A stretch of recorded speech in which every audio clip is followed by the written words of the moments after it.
influencer flare right there. I just gained 100 followers just from that flare. What's going on, everyone? Seth Miranda here, coming to you from my home here in New York on some steps in Soho with some rainbow cookies from Rocco's on Bleecker. And I want to jump on here as a quick intro to this live stream I did with Joe McNally. Hung out in the studio at Arama, and I kept it and I cut it up and put it back on this channel for you so you guys can hang out with it. And Joe McNally is a legend in this industry, and I'm very grateful to call this guy a friend of mine. And I go to Joe as not just a friend, but as a mentor and everything in between. I mean, he's Joe, a legendary guy in this industry for a reason. And I think these are the streams that are important. These are the videos that I think hold some more weight because you get a sense of the guy. You get a sense of Joe for being Joe rather than just go, here's a demo, here's a workshop, here's a technique, and I'm gonna teach you guys how to do it, and then you're off on your way. No, this is kind of, you get to meet the type of person it takes to get to a level of that he's at. And Joe has done so much for this industry, and particularly my generation, that we weren't just, we were out there chasing jobs and publications and chasing checks for the rent and, trying to get gallery spots and stuff like that. But he really taught us that there's another level to this. He taught us that you can have images that go beyond just getting likes published and that actually hold weight and make an impact on society. I mean, his 9/11 portraits alone are a testament to that. And having an inspiration like that really makes you keep thinking about there is another step, another level, and you keep striving. And Joe is so generous with all of his knowledge and all of his experience to share with all of us. You kind of have to soak it up when you can, and I think that's what this type of stream does for us. Let me know what you guys think about it, because I have a couple more of them, I think, somewhere in the archives that I can put back out on this channel. If you guys like it, leave with a comment, let me know. And if you guys want to help this video or the channel, hitting like definitely does do that. Hit subscribe and the bell so you can notify when we put up more videos like this. And if you want to join our own nerd community and share your insights, hit the Discord link, join it, share some work, share some insights on some of the stuff you've been working on, the way you do it, the gear you use, all that kind of stuff. Troubleshoot for each other. It's an awesome community. Hit the link. And I hope you guys really like this video. Let me know, and I will see you down in those comments. Enjoy it.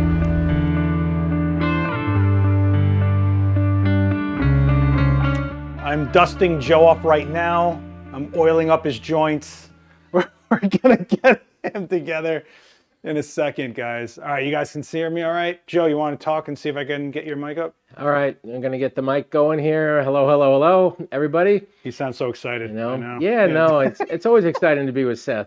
If you check his Twitter feed or whatever he put it out on, this is the man who has more feeds than the stable at the Kentucky Derby. Just feed. Geez. Anyway, so I don't even know where we are here. Where are we? Wow. Joe, hello, Joe. Are you by yourself today? Yes. You're at Adorama today, Joe. No, I'm never by myself. I had a talk years ago with my editor at Life magazine, and I said, I don't mind being on the road by myself. I don't mind having dinner by myself. And he looked at me and said, Joe, when you have dinner by yourself, the table's actually kind of crowded. It's true, man. Well, I feel like you just have so many stories and so many things you could think back on that by the time you're done thinking about something you already went through, the night's over. So it's one of those things. Yeah, don't invite me to dinner. I'm a complete bore. Oh, Tyler says thank you for signing his copy of Hot Shoe Diaries when you're in Indianapolis. All right, nice, cool. Thanks for buying the Hot Shoe Diaries and enjoying it. Got a new book out.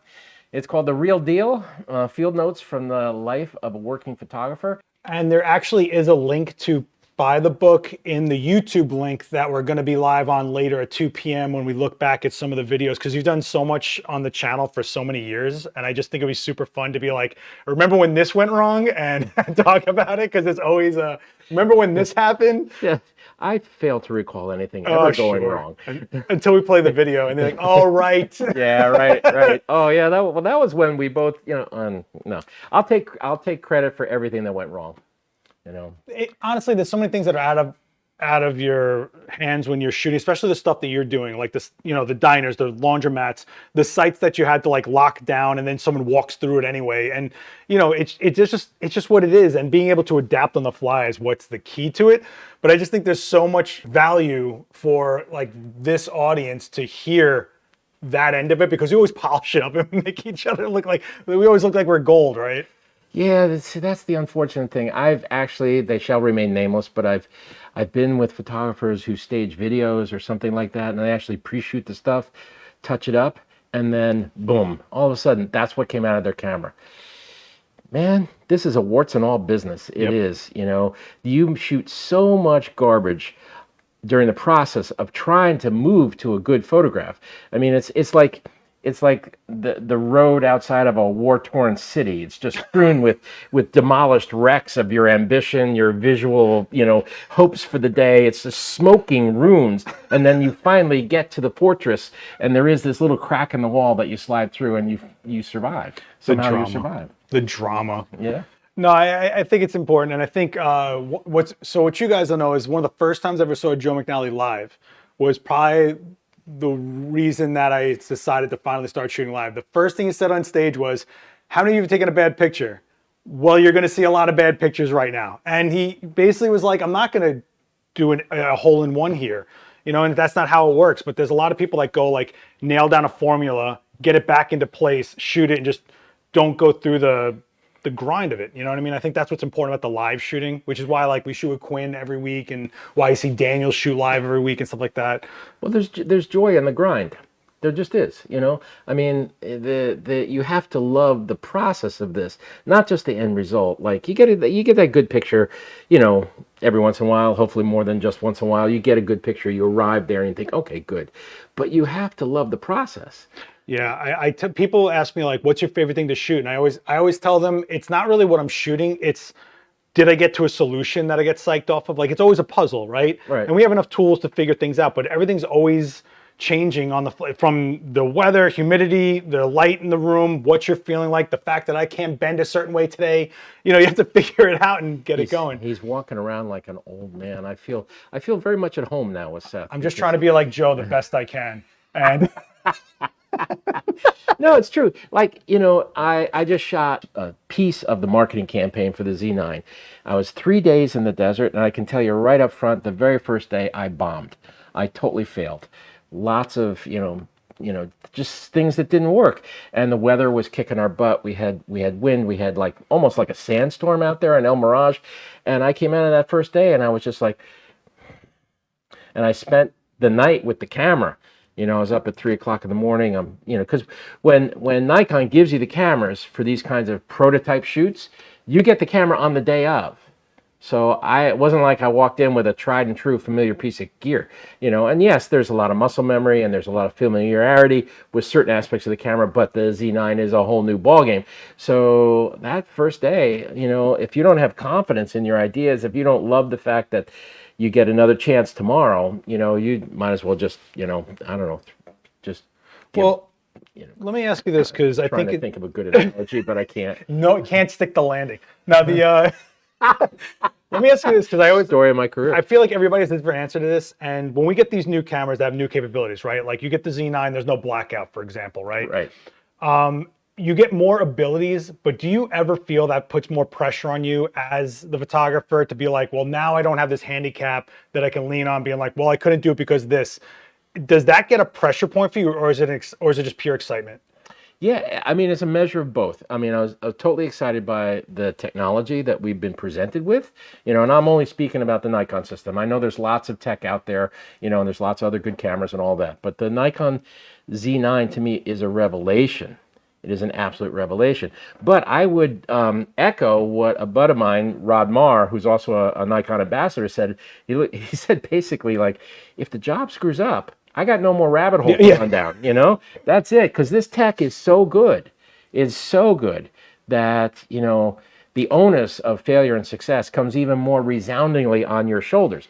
But it's also a blessing, because what happens when you're working with something that's so solid, it ramps up your confidence to try even more, to be more ambitious visually. And that's really the neck of the woods we should be in, at least some of the time. Like unlock the creativity more than worry about the technical. Yeah, I mean, some jobs, you know, it ain't a piece of your soul, right? You're doing maybe corporate portraits or something like that. You knock it out. It's money. It's a transaction, you know? But the jobs that you really dwell on, that you dream up, that you think about, that really, really bug your sleep at night, those are the ones you want to deliver on. Yeah, I definitely feel that pressure point when it's like, it's on you. You came up with this whole thing. That Halloween workshop, it's on you. You came with all this junk. Yeah. You're putting us through hell. You're going to make this happen. It's like, Seth, put your special effects where your mouth is, you know?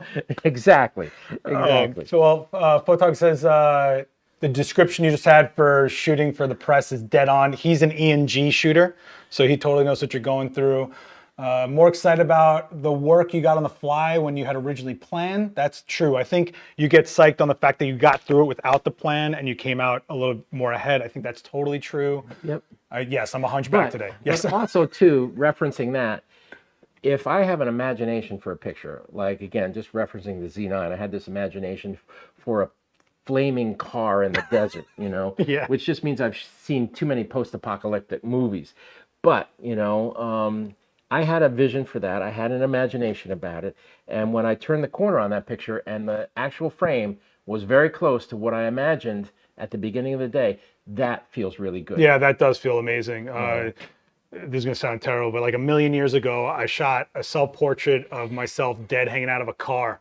And it was like probably the first time in my life, and I was probably like 18, that I felt like I got the shot that was actually in my head. And I don't think there's like a feeling you can relate that to. It's such a victorious and like, oh man, like you can do this kind of a thing. The confidence level shoots up. You just want to go faster, harder, more, and see what else you can do. And I think that's the thing that a lot of people, especially in the chat, I think you guys can agree to this. You see something and you try to get it, but then you also have to be at peace with the fact that there's reality, and sometimes that's not what's going to come through. And you have to make compromises, like it's this time of day instead of that time of day or whatever. But that feeling, I don't think anybody, like it's almost like winning a fight. It's like, it's almost like that they're down and you're like, all right, I'm going to go home all right. Well, on location, you got to be like a rubber band. You stretch, but you don't break. There you go. So unless you're old, then you crack. Well, then you crack. Yeah. Then you just splinter and you fall apart on the floor. And you're like Quinn. You're like a mannequin. If you dropped her all on the ground, she'd splinter into a bunch of pieces. Don't listen to him. You're stronger than that. I've dropped you plenty of times, and no one's. Oh, there's a crack there, but that's about it. I touched her up with the whiteout. We do have Quinn here. Joe's got his camera with an 85 1.8 on it. I have a Profoto B10X Plus. This is the maiden voyage for this light. We just got them. And I figured, who better to wreck my gear than Joe McNally? Because you don't ever destroy gear. No. Like Seth and I at this point we're like a heavy metal band, in a hotel room suite in Indianapolis, having just come back from the concert, and we're taking the lights and smashing them against the wall. You see how his attention to detail, even with the stories, like you have to go all the way. You have to really pull it off. By the way, thank you. My mom thinks I actually got married or met a girl to go get married with because of the zombie wedding video.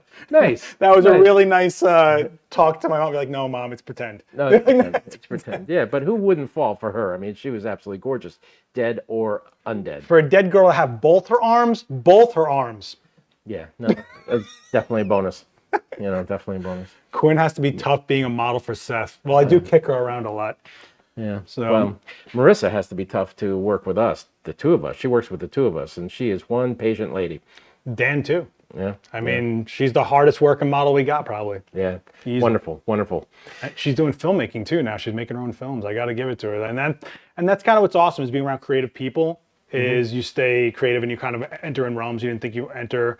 And I'm sure when you were shooting press, you didn't think you'd be shooting these amazingly intricate, story-driven frames that you're doing today when you were younger. Oh, gosh, no. I mean, I was a straight-up wire service newspaper photographer in my first go in New York, and then moved on to color and magazines. Yeah. But, I mean, all that stuff is, it's a process. You're like, I don't know, it's the rings on a tree, to use an old hackneyed example. You just kind of keep growing and you take your dings, but you learn. Yeah. You learn from it. That's why I'm always like, shoot tabletop, shoot product. Even if you want to do portrait work, you'd be surprised how something you shot for like a material on a tabletop for an e-commerce job changes how you'll shoot the necklace on the model that's in front of you that time. Like there's chops, I guess you'd say. Sure. Like things you just, I always say like decks of cards. Like I always keep on filling my Rolodex, and when I need, how did I shoot that? And then you pull it out and you play the card. That's a great analogy because I have the same one. I call it the Rolodex of survival. It's Rolodex of survival. Because when your back is against the wall, yeah, and things ain't going good, and you've only got 15 minutes left, you just dial in that Rolodex. Okay, what have I done in the course of time that will work right now? Yep. No frills. What's going to make this look good? Yep. And also, and I'm blatant about this, I make money with photography. I'm a working photographer. So what's going to please the client and get me a paycheck? Definitely. You Yeah. know? I always say, like, I have a 3-shot approach to things. I shoot the shot that's stable. Maybe it's boring, but it's referential and they got it. They got a clean, well done shot. Then I do something where I change it up really fast, something I know that'll work that I've done before. And then the third one, if I got 10 minutes left, I throw something against the wall. And that's when you find out if things stick to make that your second shot the next time. Sure. So like that's how I grow the skill set, because things are never going to be in front of your lens again. You kind of got to take advantage of it, except her. She never moves. Yeah, no, she's here all the time. She's here all the time. She's got no choice. I mean, Cool. if she had a choice, yeah, she would have been out of here a long time ago. Yeah, she's kind of nailed to that board. I don't know if she's going to get anywhere. Oh my God. Hey, Ken, how you doing, buddy? You know all these folks. Wow. Yeah, I mean, I guess Adorama builds a genuine community, and Joe's totally a part of this community, so we're psyched to have him. This is his second time here on the Twitch channel. Yeah, wow. Yeah, Well, man. thanks everybody for tuning in. I know you're tuning in for him, not me. So I'm just kind of like, the baggage here. I'm the caboose of the operation. This is the OG shucks Joe when he knows they've pulled in for him. I used Joe's video for lighting groups. He did firefighters, I did police with strobe. It worked out well. Would he do it any different now? Oof, good question. If I was working with speedlights, no, I'd probably do the same thing. You have tiers, you have like a grandstand. I don't know what your situation was, but I had a grandstand of firefighters. I had, I don't know, 50, 60, maybe even more. I don't know. And so you have to pitch your lights up high. It's almost like a basketball shot. You got to throw your lights to the back row, right? And then hope that the front row gets lit effectively by the spill. Because if you zero in on that front row, they're going to get hot, background's going to get shadowy. So you got to pitch your light into this, like it literally is like a basketball shot, into the middle of the group, and then everybody kind of gets covered with light. And then if you've got the luxury of time and whatnot to put a little kind of pop right at camera, like an on-axis fill, and it's amazing how much ground you can cover with a couple of speed lights. It's ridiculous. And when one of these, holy smoke. Yeah. Well, It's also, you're kind of talking about it as if you would feather it. Instead of going across, you're going over. Yes, I come straight forward because if you have a big group, when you come from the side, there's a chance they're gonna shadow each other Right. like dominoes, Right. So I tend to be frontal because face it, with a big group, it ain't about you. It ain't about you. It's about them. They want to get that picture of their promotion or whatever it is and put it on the wall. So you just have to have a good approach where everybody gets lit. So there isn't somebody there who's got complete shadows in their face and is going to be disappointed. So it ain't about you. It ain't about your ego. It ain't about how wonderful I can light things. It's just about, let's get this job done so everybody's happy. It's orchestration too. I mean, you got that many people, half them don't want to be there. Yeah, yeah. No, the main rule for me about groups, make it fast, make it fun. Oh, there you That's go. it. All right. Well, that sounds like a party. Yeah. So I wonder what this looks like on camera. There we go. Look at that. This is the new all powerful. That's bright, man. That's an LED. Oh, look at the flare, Joe. Nice. We're in a J.J. Abrams film now. Look, woo! Dinosaurs will come out soon. God almighty. It's crazy where we're at because, Joe came in here with B4s that are 1,000-watt-second battery packs, and then this is a 500-watt-second. I mean, this thing weighs probably what a head weighs for a pack and head. Yeah. When shooting a big group, I worry about having too many of them out of focus. Do you have advice for that? Oh, that's interesting. F-stop, F-stop, F-stop. And also pitch your AF cursor, make the sweet spot of your focus at a point that's maybe not exactly on the front row. It depends. I don't want to get locked in here and say, oh, this is tried and true. Always do this, because everything is different and individual about photography. But you have to make sure that you're covered front to back. And always remember that f-stop depth of field rule is that, you have 1/3 ahead of your critical focus and 2/3 behind your critical focus that will be sharp or sharp enough, right? They're sharp and they're sharp enough, and trust me, I've lived on sharp enough quite a number of times. I've heard plenty of times after Joe takes a shot, 3 breaths later goes, passable. Yeah. Well, I was a newspaper shooter when I started in New York in black and white, and I can't tell you how many pictures I made that were like 5 feet back focused. But the dot screen in the paper, you could drive a truck through, so you're Right. running in there and it looked fine. Yeah. So I'm not saying to screw up. Critical sharpness is extremely important. But, if, Aunt Tilly in the third row is just, you're going to be able to live with that.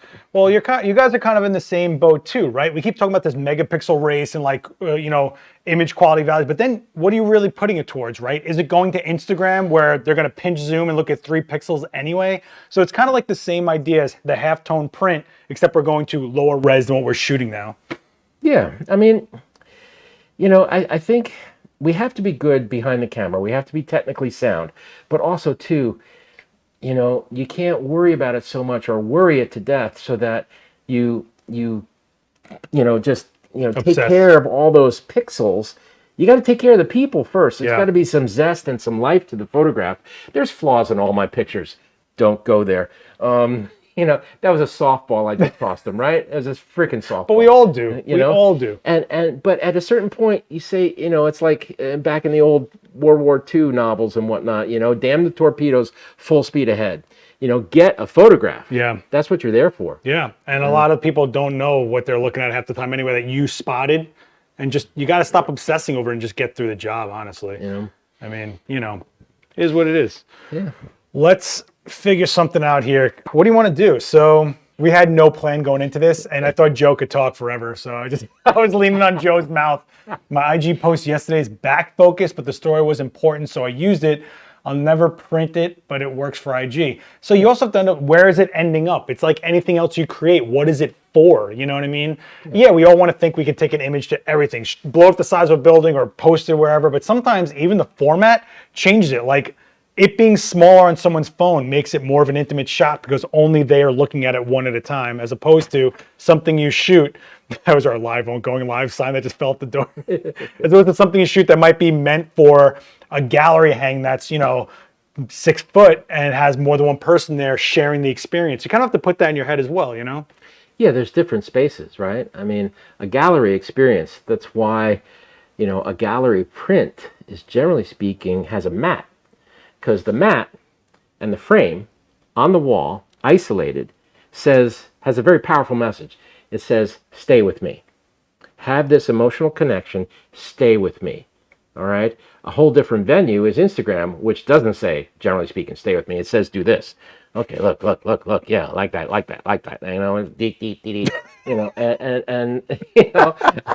So it's a different realm. Where are you, Fernando? You have to watch this. Fernando, when we started cranking away here, Fernando disappeared immediately because I think he wants disassociation, a plausible deniability. He can look at the superiors here at Adorama and say, geez, I don't know what they were doing. Really? Oh my gosh, I had no idea. He goes into his, chamber of isolation over there and, strokes the beard he doesn't have anymore. I got the feeling. You actually have to work around here. Oh, don't even start. Don't even start. Oh, God. Cry me a river. Sing me a song. I got the feeling Joe doesn't like Instagram. Can we talk about that? How do you feel about being that you came from such hardcore media? I mean, Nat Geo, Sports Illustrated, actual newspapers that were like of the time, and that was the media that people read from. Going from that to where we are now, how do you feel about Instagram? Do you feel like it's just, no, come on, you can get it together, man. You'll be fine. Snap out of it. No, I like Instagram. It's fun. It's a sense of community. It keeps me up in a newsy way on, friends of mine or, shooters. I'm able to click in also to photographers. I comb around a little bit for photographers who have been at this a while, as I have, like Donald McCullen, over in the UK. Wonderful feed. He's largely retired, but, Gordon Parks, the Gordon Parks Foundation. Oh my God, the work that Gordon did that a lot of people don't know about. So I view Instagram as incredibly valuable because it's a funnel, a channel for somebody like Gordon, who's passed on now, for people to become aware of him Right. and how important he was as a force in photography, as a creative soul, as a just a magnificent human being. So that I find really positive. You know, and we have fun with it at our studio. It's a way of communicating. It's a way of getting, you know, it's like a little, you know, there's some pressure on me because you want to keep doing stuff for Instagram and you want to keep things a little bit fresh. So there's a little bit of pressure there. It's nice to have that, you know, and that, okay, what are we going to do? I got to find something, or I got to go shoot something. Well, I mean, the pressure really is when Joe uses his phone, he has to figure out, is it a photo or a video? I can't tell what mode I'm in. I'm talking to a still photo. You remember that, Fernando? Yep. I have no idea what they're talking about, either of them, you know.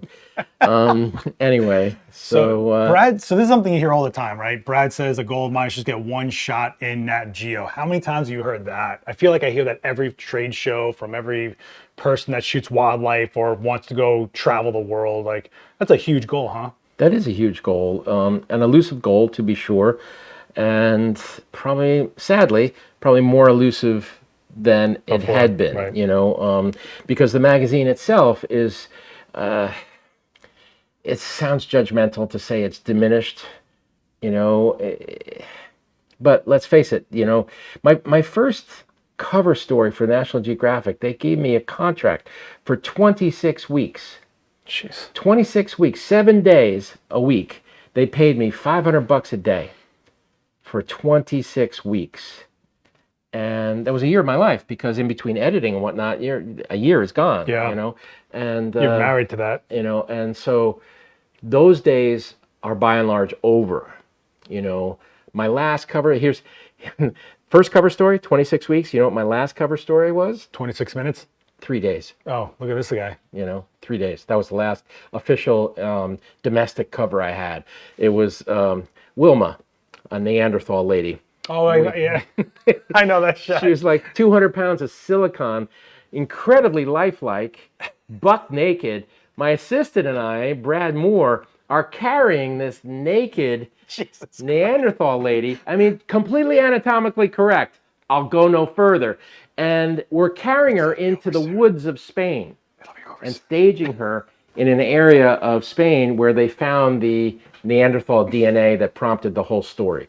So, That's so funny. yeah, Cameron Davidson, good guy, terrific aerial photographer, been like a premier aerial photographer for many, many years, and a really good guy.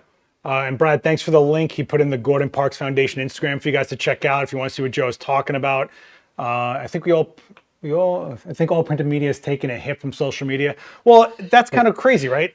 Now, go for it. No, Go for it. Just do it. Live your life. Melanie. I love you dearly. I don't even know you, but printed media has taken a hit from social media. That's not exactly news, Melanie. That's not exactly news. It's an understatement. You know? But I think there's something to be said for the trade-off, right? So when I was trying to make something happen for a career, someone had to okay me to be published, to be in media. Right. Now you can build your own platform. It may be built in someone else's backyard, like when they shut Instagram off for a day and everyone freaks out. Right. But you could do it, right? So now your images don't just go from your shot to what we used to say shot to shoebox when we made prints. Now it's Nice. now it's like now your shot doesn't go to a hard drive that no one sees ever again. Like, that's kind of interesting that you have that much power. Now it's all about who gets the exposure to it, right? Exactly. I mean, Seth is absolutely right. And I'm on board with this.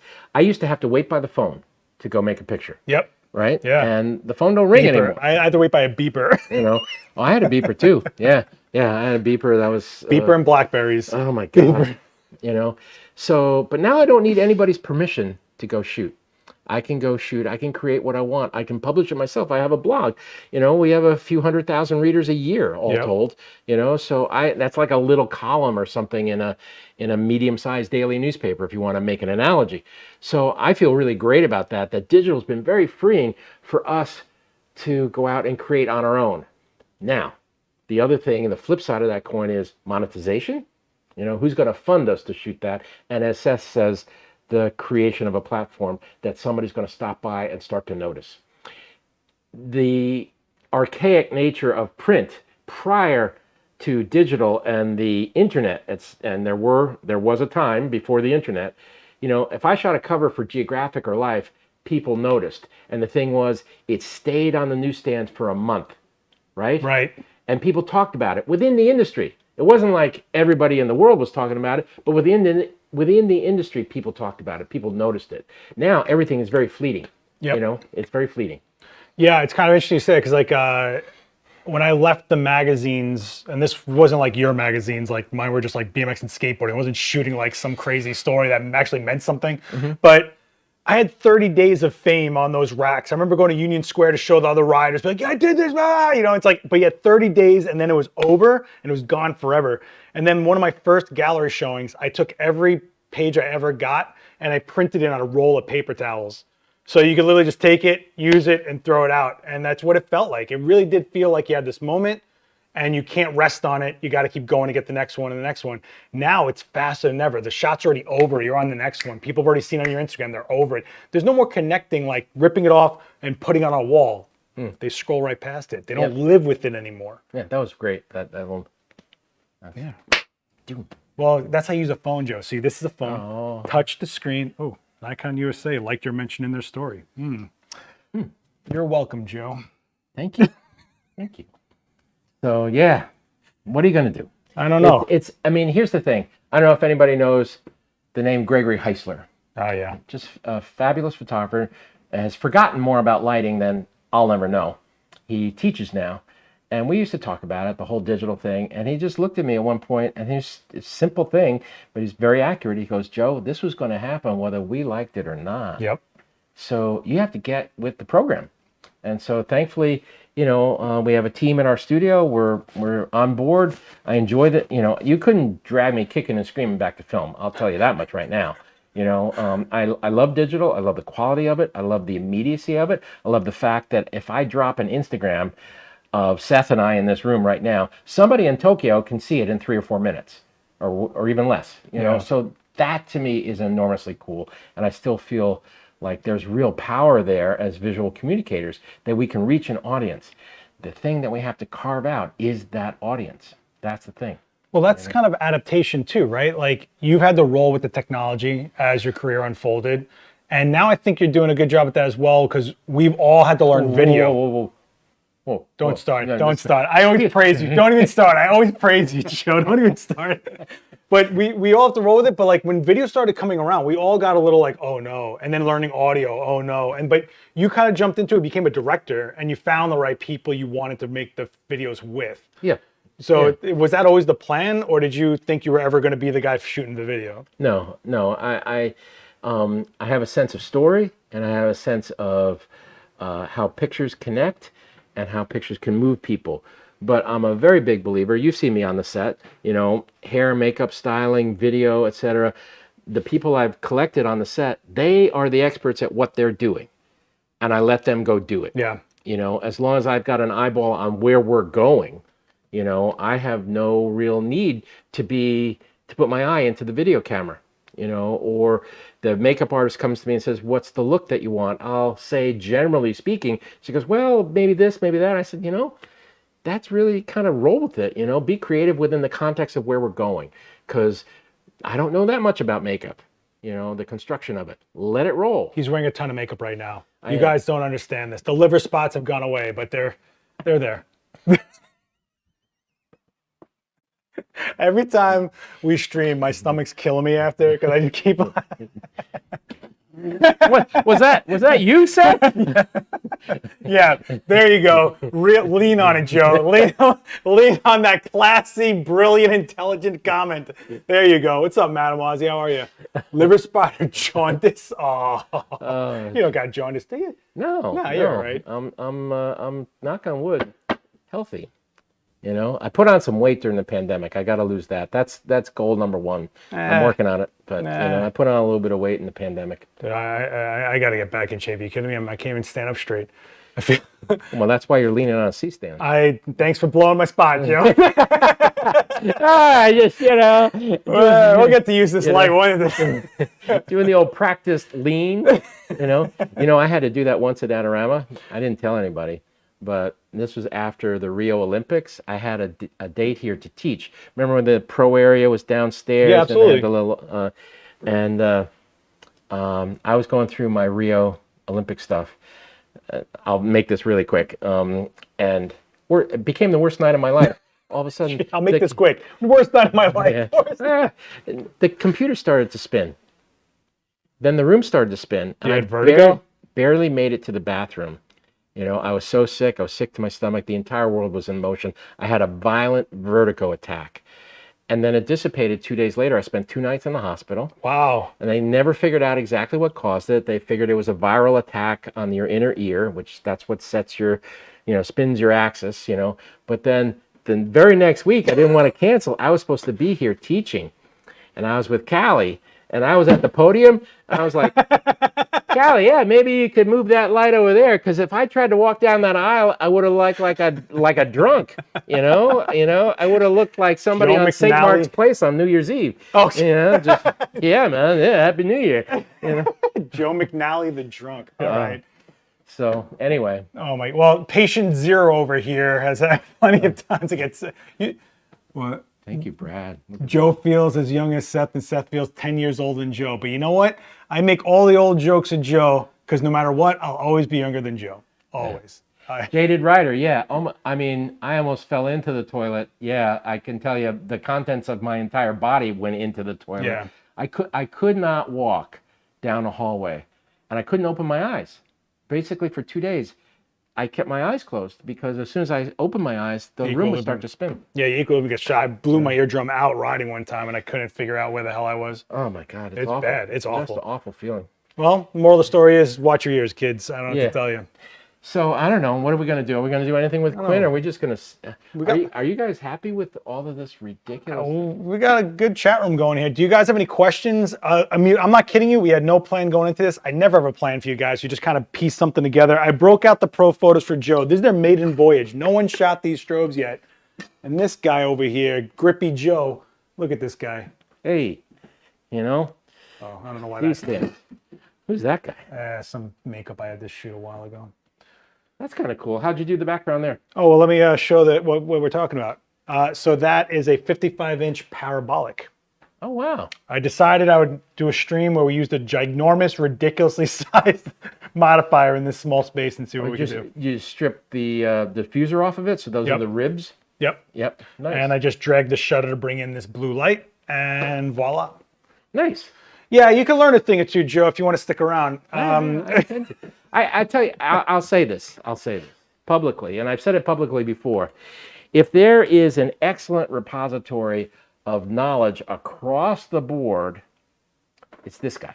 Thanks, Joe. Because he's at this nexus here at Adorama where all the camera manufacturers are sending their stuff. All the lighting people are sending their stuff.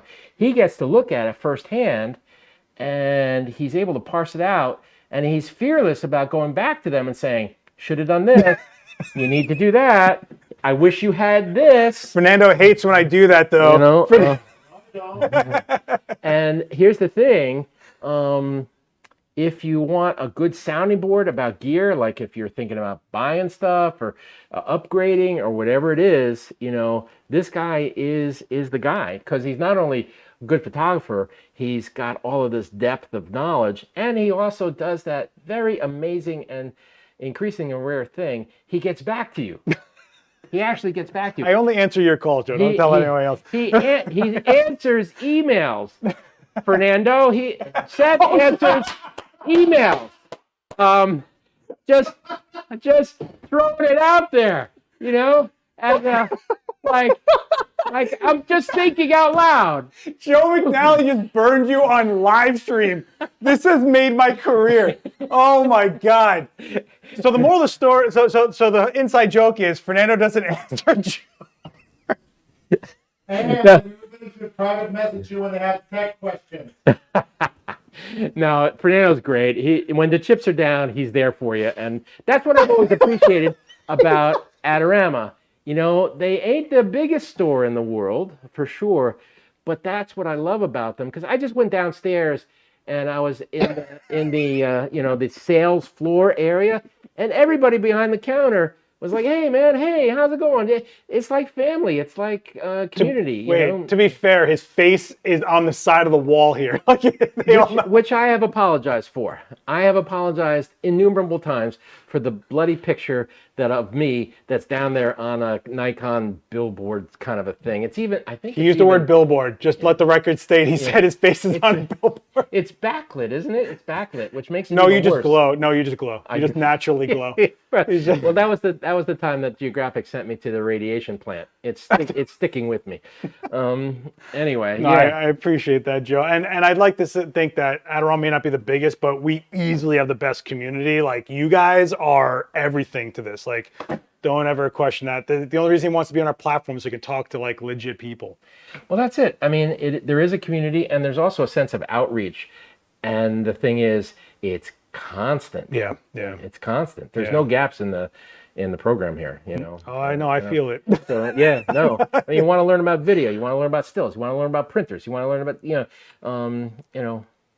it's a good thing that has been created. If you want to learn how to burn Fernando live, right here. Yeah, just talk to me. Talk to me. That was awesome. If you want, that was awesome. That was awesome. Oh man, it's funny to us. Now I think actually Fernando was going to buy lunch, but I think now I have to buy lunch. Oh boy, I got to buy lunch. What do you want to do? Cat's Deli? Don't curse.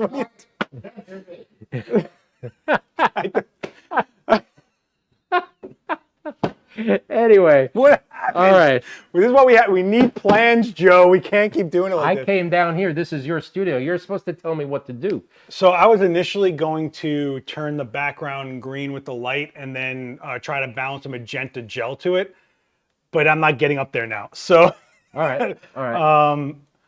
I guess we should shoot. Do you guys have any questions, or do you want us to try to shoot something haphazardly with this gorgeous young lady?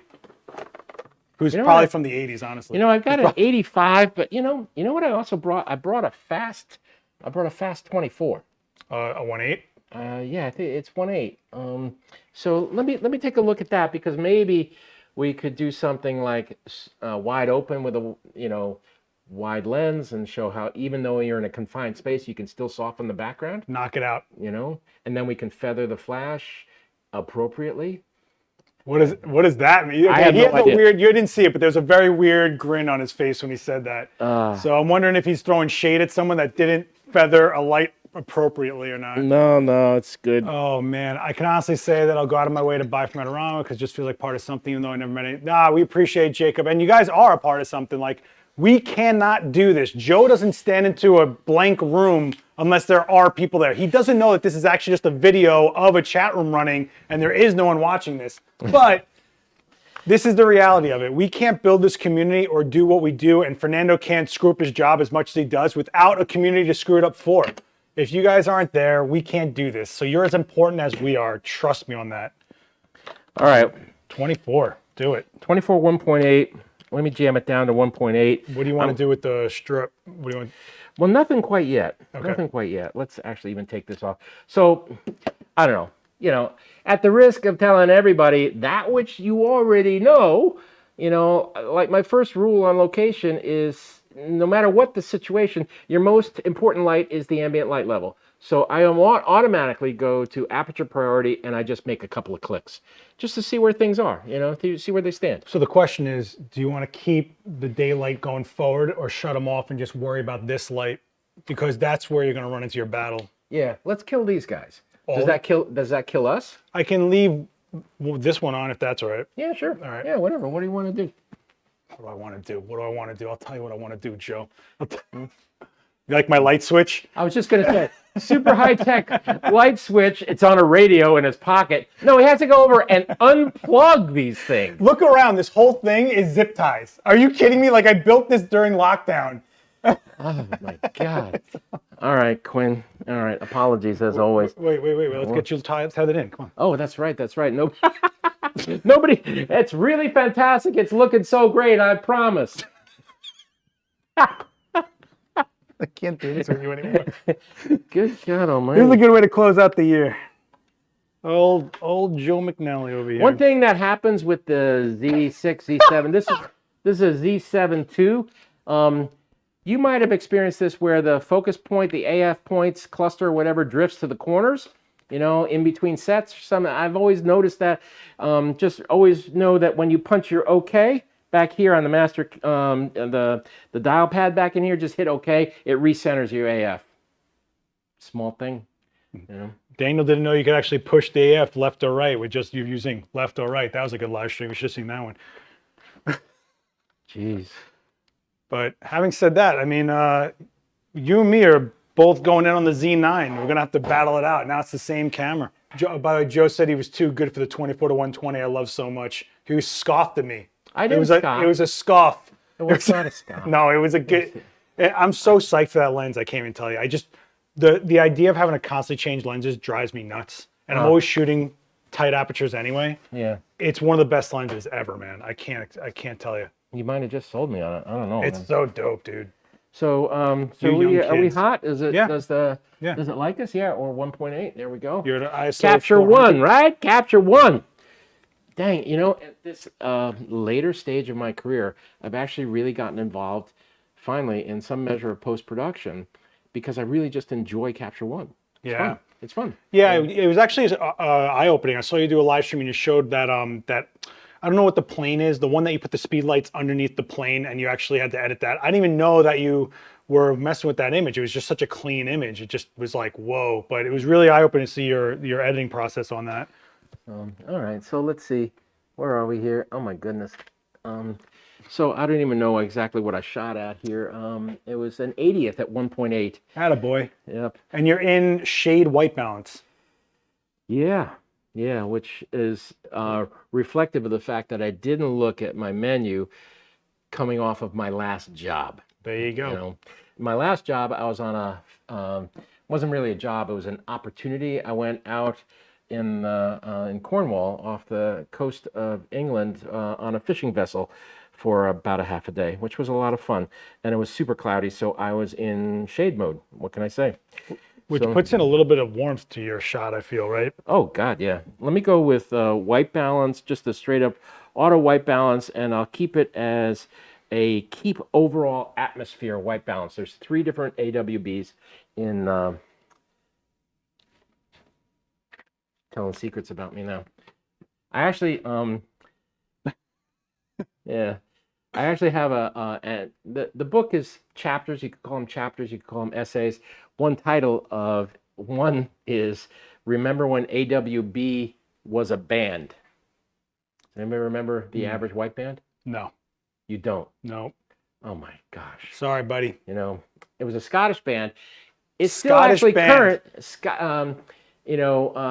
It's still current because it was part of Joe Biden and Kamala Harris's inaugural playlist, So yeah, there you go.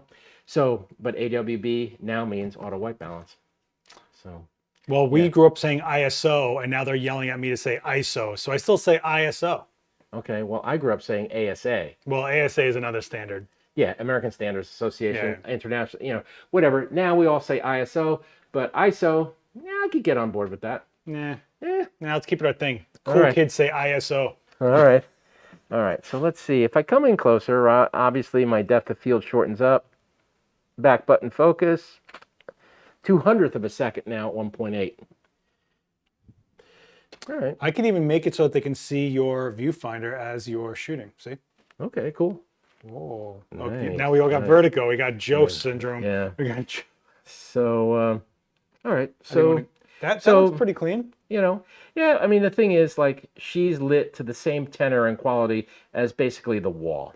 Right. And so the differentiation is always what you're looking for.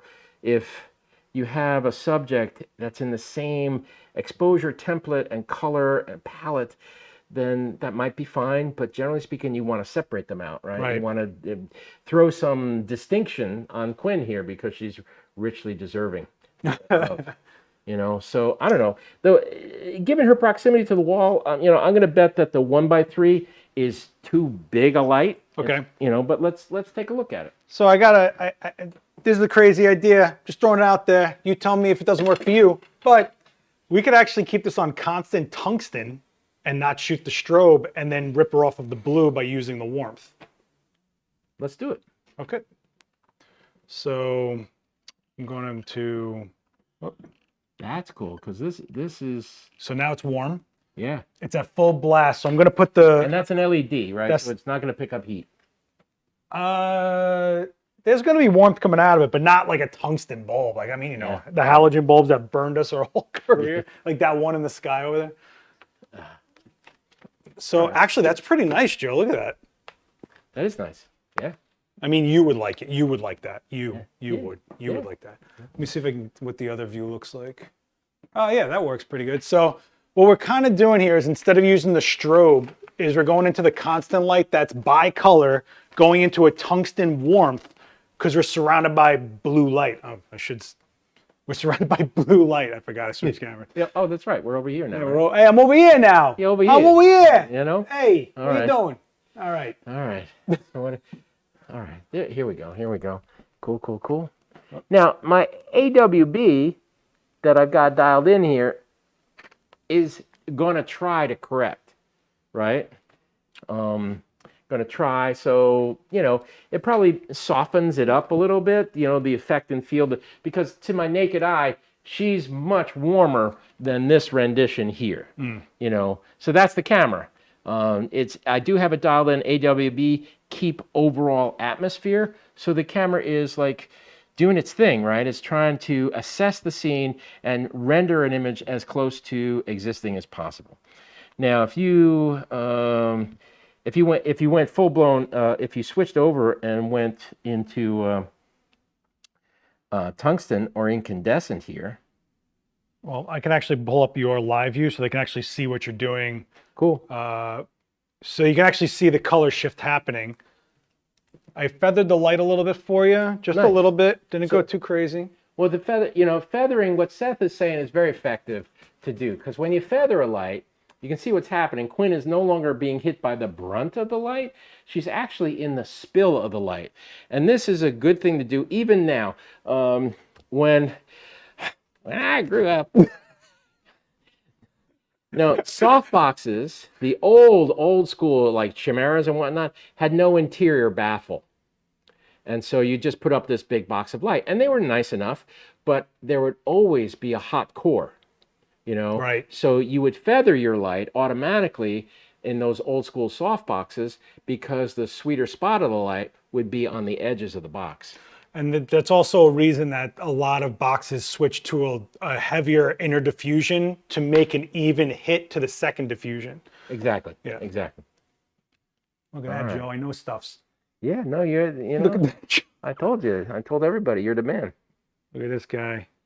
Boom. So, Click. so now that is going to be a cleaner rendition for her, Look at right? all those cracks. Yeah. Hey, she's those are well earned. So if you go back up here, you can see she's kind of yellowish there, and the background is really probably a truer blue in lots of ways. Now this, I don't know, there feels like a little bit of pollution back in there. Yeah. But there's almost like a magenta cast to it. Yeah, Interesting. I wonder if it's playing games with the tungsten behind her somehow. Could be, because you've got a lot of bleed from this. You can see from that little Skippy highlight there. Skippy, I can't believe I said that. Did I say that word, Skippy? You once told me I'm looking for this slippery light, and I had no idea what the hell you were telling me. I had no idea. Yeah, it's like, Skippy light. Oh, God. Skippy light. Oh, he's shooting with a Z7 II, by the way, guys, just so you know. Yeah, and I'm at ISO 400. These are in the neighborhood of maybe 100th of a second, somewhere's in there, ballpark at 1.8, pulling a good deal of sharpness at 1.8 out of this 24.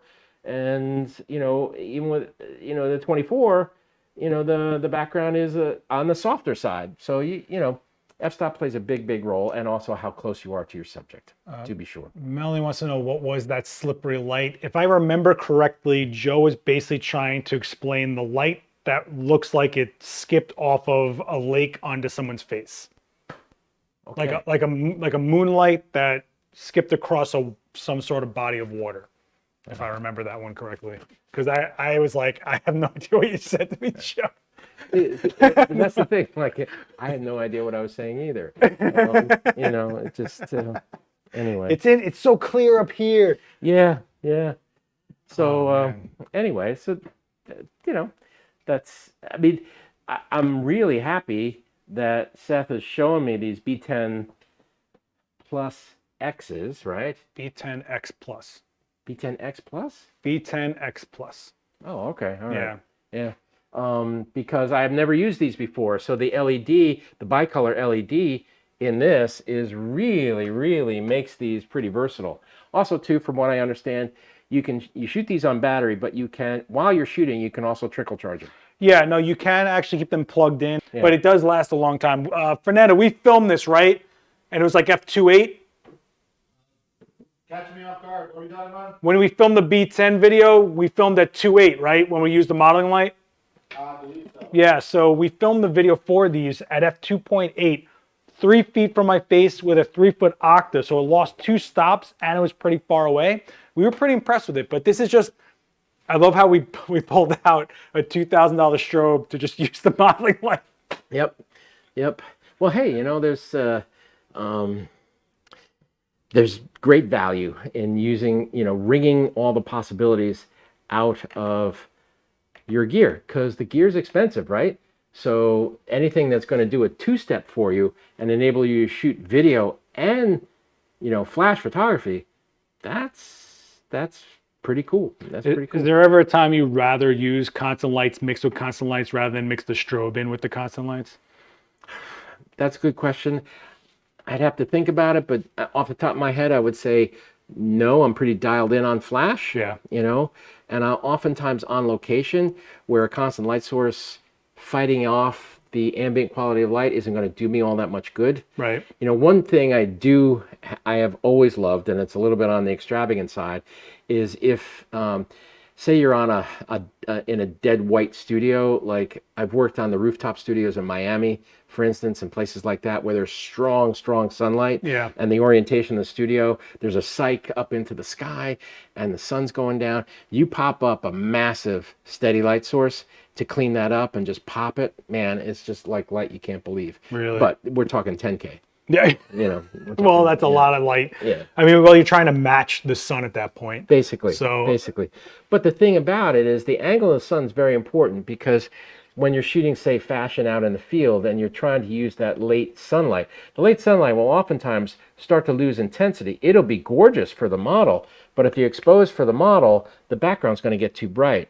So if you take a flash, it can even be a speed light, and you put it exactly on axis with the fading sun and color it, gel it to the color of the fading sun and pop it, you'll get an extra stop or two that looks exactly like the pattern of the sun. The sunset. Yeah. And then you're able to draw down the background by 2 stops and get it, dramatic. Again, it's the whole exposure template thing. If you don't differentiate your subject, if you let everything stay, and sometimes that's fine, sometimes the natural light all over the world, and that you're looking at is going to be perfect and beautiful and you just shoot away. But if you want to lift your subject out of that overall atmosphere, the f-stop, the color, and all of that, flash is the way to go. Flash gives you great creative control. Even something that's only 4 batteries. I mean, SB 5000's got 4 batteries in it, and it'll save your life. And you can get F16 out of those suckers if you use them right. And I gotta say, like, I probably spend more time making my flashes mimic constant light sources that are already there, just to get me lower on an ISO, or like get me at a better situation in camera than go, let me lean into the ambient settings, which handicaps you a lot. Slower shutter speeds, higher ISOs, wider apertures, and sometimes you don't want any of that. You end up making your strobes mimic what's already there, and it's kind of like when someone doesn't know what you're doing, they're kind of like, "What?" But it's the blue light's already there. They like the blue there. Yeah, but that's the thing. And again, I just hark back to Greg Heisler. He taught me a lot of lessons when we came up kind of together. Greg single-handedly changed the color palette of magazines. He was that talented. And he said he realized early on that, the eye is such an amazingly adaptive instrument that you can stand on stage and look out and think, okay, this looks nice. There's people in the audience and there's a light over here, and your eyes and you go on stage and the brighter lights, and your eye is constantly making these intuitive adjustments that a chip cannot do. So if you just went boom, it's not going to look anything like what your eye is telling you it's going to look like. Right. So you have to accentuate. And that was especially true in film. I mean, digital comes pretty close. Pop some high ISO in there, you can get a scene that looks pretty much the way you're looking at it. But in the realm of film, when we came up, forget it. No, the thing for me isn't the color palette, it's like the HDR, right? Like it was always, you had dead shadows, blown highlight in film. Right. There wasn't really that like HDR, like digital, the D-lighting in the cameras and all that stuff that open up your shadows, bring down your highlights and make it a little more evened out, because you and your brain are, and I think that's what technology is trying to chase right now, is make the EVFs feel like OVFs and make the sensors look like how we're looking at things. So it is what it is. Oh my God, you guys are writing novels. Oh my God, you guys are writing. Is the camera over here now? Yeah. Have you ever had to shoot in midday sunlight? If so, how did you make it look good? Melanie, yeah. Good question. I mean, yeah, we always get thrown that card, right? You know, like Mr. or Mrs. Big Shot, you know, like, well, there'll be photographed outside of the bank at noon. And you try to explain to the client, that's the worst light you could possibly imagine for your boss, you know? But they oftentimes don't listen. The best thing to do, and you can instantaneously turn harsh sunlight into beautiful light, is just with a scrim. Just, you know, basically a bed sheet on a frame that you throw over your subject, and you basically intersect or cut. If Seth is here and the sun is really hard and right over here, just put a diffuser right in there. And it's magic, actually. It's beautiful, you know, because the sun hits that and starts to glow. Now, you have limitations to that. If you have just a handheld, you can get a nice headshot. But what happens, you know, if it's a small scrim, you're going to get all of a sudden harsh sunlight, like across somebody's chest, Right. or something like that. So you have to be careful of that stuff. But there is nothing like dropping, you know, a big, beautiful silk between hard, raw sunlight and your subject. And if you shoot into shadow, meaning you have them step into the sun, have a shadowed background, and then diffuse it, it's like this clean exposure all the way through. Because if you did just them in the middle of the sun, well, you're exposing for something that's a little underexposed, so you're opening up or whatever, and you're blowing out your background. So you want to keep in mind about your background as well, if you don't want it to be an overpowering, blown out background. Can you get the internet here? What? Can you just Google Joe McNally Winona Ryder? When no one, oh gee. Hey, let me just flex really quick, guys. Let me just Google Joe McNally. Hey, just Google me really quick. Did you hear this, Fernando? There. This Like, one? just pop that one up. Okay. What a flex, Joe. All right, let me make this full screen. Let me pop this. Hold on, Joe. Okay, they got you. All right. So that is hard, raw sunlight in Maryland. She's at the edge of a barn door, so it's dark in the background. And all I did was take a 12-foot silk, okay, which is a big silk, but I only had one assistant. We tied off the silk and we just leaned it, like the barn is like this. We leaned it against the barn. Sun's coming through it, and that's the light. And you'd work forever in a studio to get something as nice and as soft as that. Yeah, it's clean. You know, just like boom, you know, simple solution. Just drop if there's hard sunlight coming through a window and you don't like it, ask the people on location, excuse me, do you have a white bed sheet? And everybody's got a white bed sheet someplace. Can I borrow it? And then you have a couple A-clamps or some gaffer tape. You just pin that up in the window and you turn the room into a studio.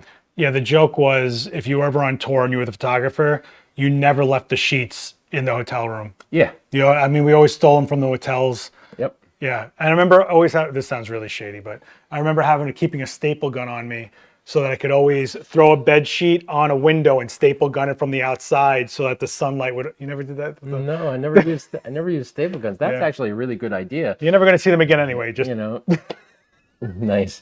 You know, no, it's terrible sometimes. You know, I was photographing this very wealthy person. And he left me alone in the house, you know, bad idea. And it was in this library. And I thought, wow, look at all these books. Look at all these books. And I went over to like pull a book out. It was wallpaper, three-dimensional wallpaper. And I just pulled a spine off of it. And I was like, you know, gaffer tape to the rescue, man. wow, you know, dude. Gaffer. you know, so. Who doesn't? Who has that wall? That's so weird. You know, they actually have three-dimensional wallpaper that makes an entire wall of your room look like you're the most learned person in the world. See, I would want that wallpaper, throw it on some plywood and make it a backdrop all the time. They could pull out in the studio if you needed it. Yeah, why not? Yeah, I would think if you were going to do something three-dimensional as wallpaper on your wall, I personally would opt for something a little more exciting than books.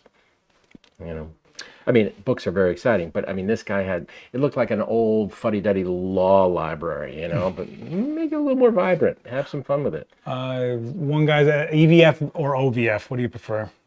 I'm really dialed in now with the EVF. I know. I'm getting that way too. You know, I never thought I could get there. It was strange at first, but I like the informational aspect of it. The fact that I can keep my eye in the EVF and in the Nikon system, I'm punching my information button, or I have my flash grid for my SB5000s dialed into my my function button up front.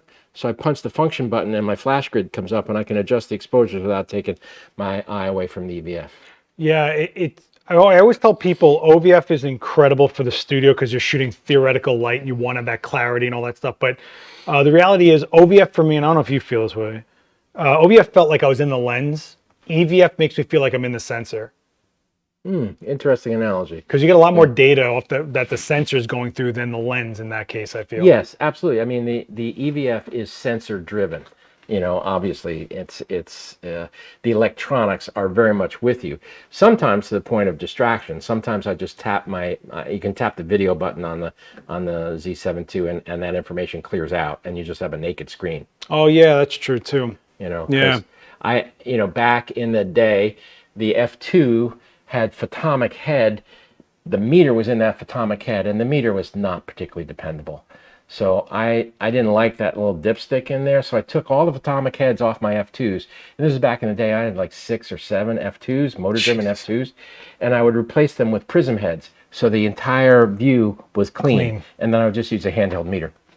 Handheld meter, kids. You know?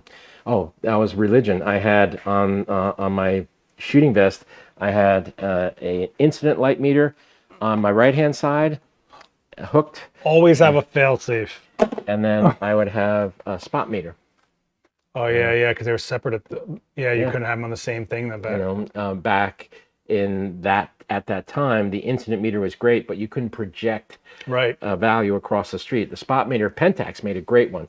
The spot digital meter that they had, light, compact. You could throw a 1-degree spot across the street and pull out the value of a shadow. Yeah, and now it's just in one. But yeah, absolutely, and that's really amazingly handy. You can do incident ambient, you can do spot ambient, you can do both of those things in flash. And now there might even be, I might be talking through my hat here, there might even be some of those things combined now with a color meter. The D AB would know. All right. Well, this young go-getter, Joe McNally it is. Make sure you check out his book. It's The Real Deal from Rocky Nook. Yeah, way to go, Tyler and Mike James. Still got a handheld F2s, F2AS, yeah? Oh, hey, Mike. Hey, what's going on? Mike's in Alaska. Yeah, I can gather that. Mike James, Anchorage. Oh, Anchorage, yeah. There we go. Yeah, I should have got that. Okay. Well, thanks, Joe. I just made a wild ass guess. Listen, okay, so this upcoming guy who doesn't understand politics of this game, I'm sure you'll go very far, very far.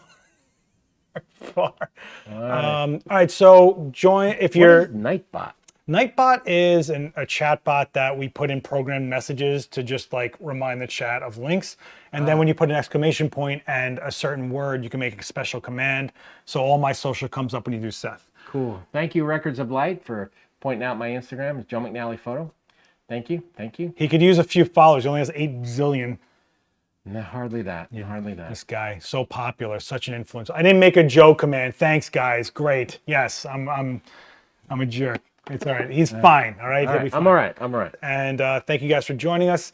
Joe McNally, Seth Miranda, Last Ex Witness, Joe McNally Photo. Photo. And we'll see you guys soon. Be good to each other. Oh, join the Discord. Bye. Thank you.